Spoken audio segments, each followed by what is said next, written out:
நீ என்ன பாராட்டுவேன்னு நான் சொன்ன மாதிரியே பாராட்டிட்ட பத்தியா?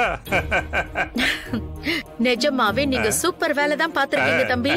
நல்ல வேளை போன்ல சார்ஜரையும் போட்டு செக் பண்ணி பாத்துட்டு வந்தீங்களே. அதனால இனிமே அந்த போன் ஒர்க் ஆகாது அப்படின்னு நமக்கு கன்ஃபார்ம் ஆயிடுச்சு. அப்பா, ஒரு பிரச்சனை நல்லபடியா முடிஞ்சது. தவனா, நீ ஏதோ சொல்ல வந்தே, அத சொல்லு. அத்த, அந்த ஜான்சி இப்போ கோமா ஸ்டேஜுக்கு முன்னாடி ஸ்டேஜ்ல இருக்கா. அந்த ஜான்சிய பத்தி யார்கிட்ட விசாரிச்சாலும் சரிப்பட்டு வராதுன்னு தோணுச்சு. அதனால நான் நேர்ல போய் பார்த்து கன்ஃபார்ம் பண்ண மட்டும் தான் நிம்மதியா இருக்கும்னு தோணுச்சு. அதனால நானா நேரா கிளம்பி ஹாஸ்பிட்டல் போய் அந்த ஜான்சியோட நிலைமையை பார்த்துட்டு தான் வரேன். அந்த ஜான்சிக்கு தலையில பயங்கரமா அடிபட்டிருக்கு.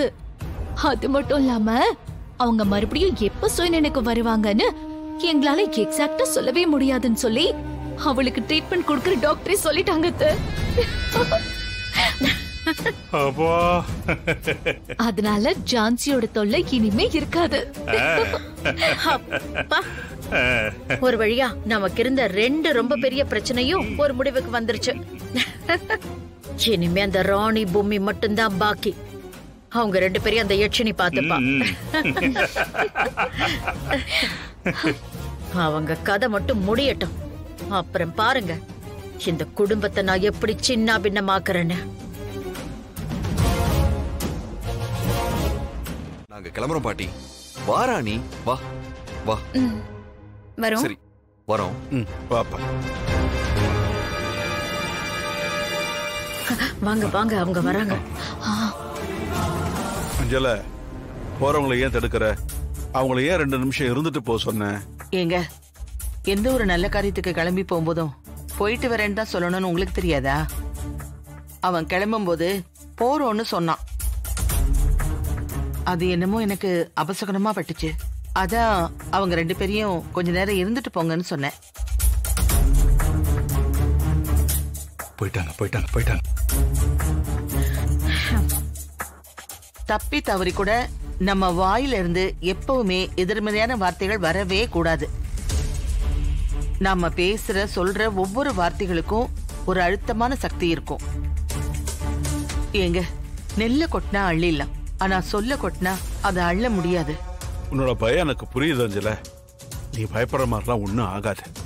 நமக்கு கடவுள் துணை எப்பவும் இருக்கும். கடவுளே, நீதான் துணையா இருக்கணும்.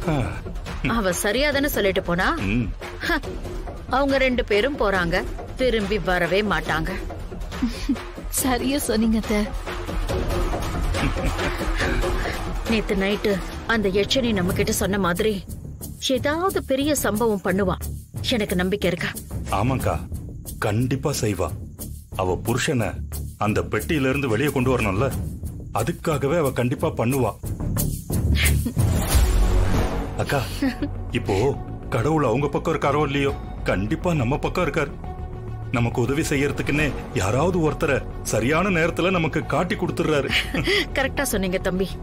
நாம அந்த நம்பூதிரிய கன்வின்ஸ் பண்ணலாம் தான் போனோம். நாம அங்க போய் யட்சினிய பாத்துட்டோம். ஒருவேளை அந்த நம்பூதிரியே இருந்திருந்தா கூட அந்த ஆள் நமக்கு ஹெல்ப் பண்ணிருப்பாராங்கிறது சந்தேகம்தான். ஆனா சரியான நேரத்துல யட்சினிய பார்த்து நமக்கு இருந்த 2 பிரச்சனையையும் ஒரேடியா தீர்த்துட்டோம். பாத்தீங்களா?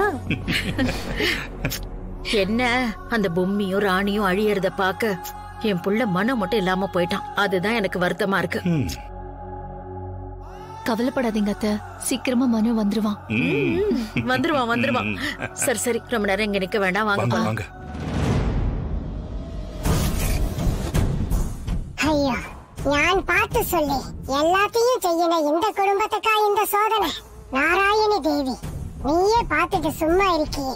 என் மகளால சித்தார்த் ராணியோட உயிருக்கு பேராபத்து நடக்க போகுது பொம்மி. எல்லாம் என் கையை மீறி போயிடுச்சு. ഈ ആപത്ത് അവസാനത്തിലേயே നടക്ക കൂടാതെന്ന് நான் எத்தனையோ முயற்சி செய்தோம். അതിന്റെ விளைவாதா நான் இப்படி ഈ உருவத்துல இருக்கேன். அதுக்குன்னு சில பரிகாரம் நேர்த்திக்கடன்லாம் இருக்கு.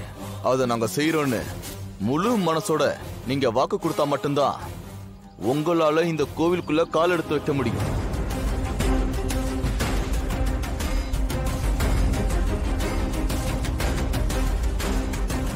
என்ன யோசிக்கிறீங்க? இந்த கோவிலுக்குள்ள போகணும்னா நீங்க 2 பேரும் முழு மனசோட இந்த கோவில் வாசல்ல கற்பூரத்தை ஏத்தி சத்தியம் பண்ணணும்.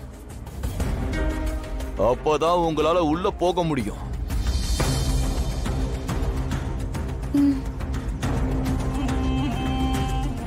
சரிங்க சாமி, நாங்க முழு மனசோட சத்தியம் செய்றோம்.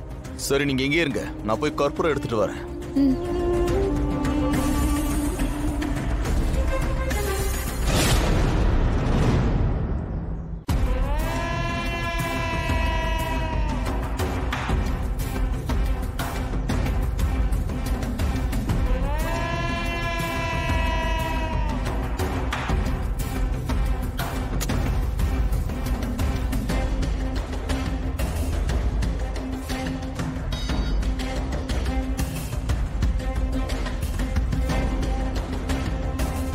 சத்தியம் பண்ணுங்க.